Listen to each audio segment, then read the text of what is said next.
Part 3 Missions. Number 23. Let us hire mercenaries for various missions.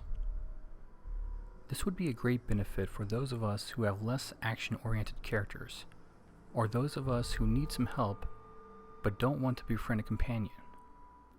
And after doing a little bit of research, it seems like they already started doing this in Skyrim. Great. Awesome. I really should have played that game before making this list. Okay? How about this? Let's get a whole team of mercenaries going. We could have soldiers, snipers, and medics, like something at the beginning of Honest Hearts or Operation Anchorage. Number 24.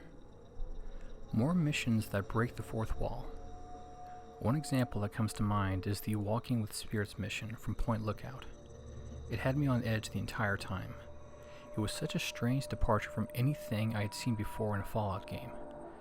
All the time I was thinking, is this really happening? Is this part of the game or one of the developers' inside jokes? I had a similar feeling the first time seeing Tranquility Lane. I'm turned into a kid, I don't have any of my equipment, and this little girl is telling me to do evil things if I want to escape.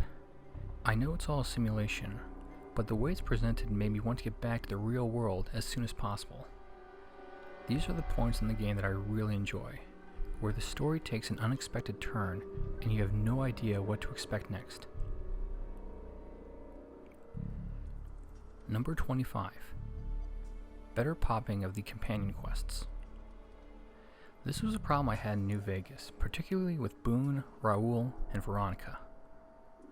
I get what the developers were trying to do, and as far as the companion point system goes, it does make sense in terms of the story, but a lot of the times I would follow an FAQ to the letter, go to those special places, stand in this spot for 30 seconds, talk to this guy, and nothing would happen.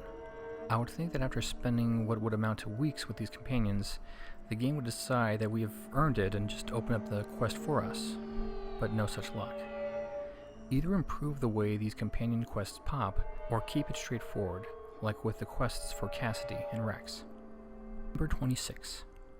Improve the waypoint system when dealing with multiple objectives. The best example I can think of this is the final battle at Hoover Dam when fighting with the NCR. You get two objectives. One is to breach their fort, the other is optional and involves you activating the turbines to flush out the Legion. With both objectives active on your Pip-Boy, it can get easy to get a bit turned around. Or at least it was for me. I think it's time to add a little more detail to the Pip-Boy map and our HUD. Not so it's holding our hand the entire time, but just enough to let us know that we're heading for the right objective. Number 27. Let us fast travel to an exact sublocation on the map. This is another time-saving addition that I would really like to see. I would picture it working something like the old Fallout 1 and 2 submaps, only this time we can go even further by saying, I want to go right to the old Mormon forts, or I want to go right to the Silver Rush.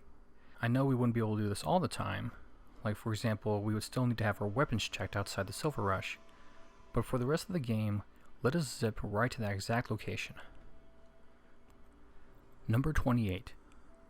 Let us play beyond the ending. This is a common gripe I see online, so I thought I would put it in here. Personally, I'm okay with the ending structure as it is, as long as the game delivers on a satisfying conclusion. But on occasion, I would like to be able to take part in those ending summaries instead of just reading about them. Number 29. Keep hardcore mode, but make it even harder. Hardcore mode is one of the best new additions to Fallout New Vegas, so I would love to see it again. But this time, I think players are ready for an even bigger challenge.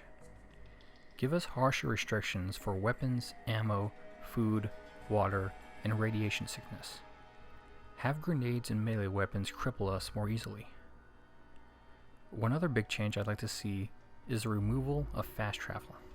I know it's drastic, and I definitely want to see it play tested to see if it would be too monotonous or difficult for the player, but I really think it would add a new bit of strategy for this mode.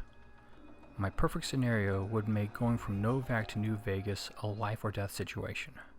Do you have enough food, water, and ammo to make it? If you get crippled, could you make it the rest of the way before raiders cut you down? Choosing the right equipment would be critical, and every bullet would need to count.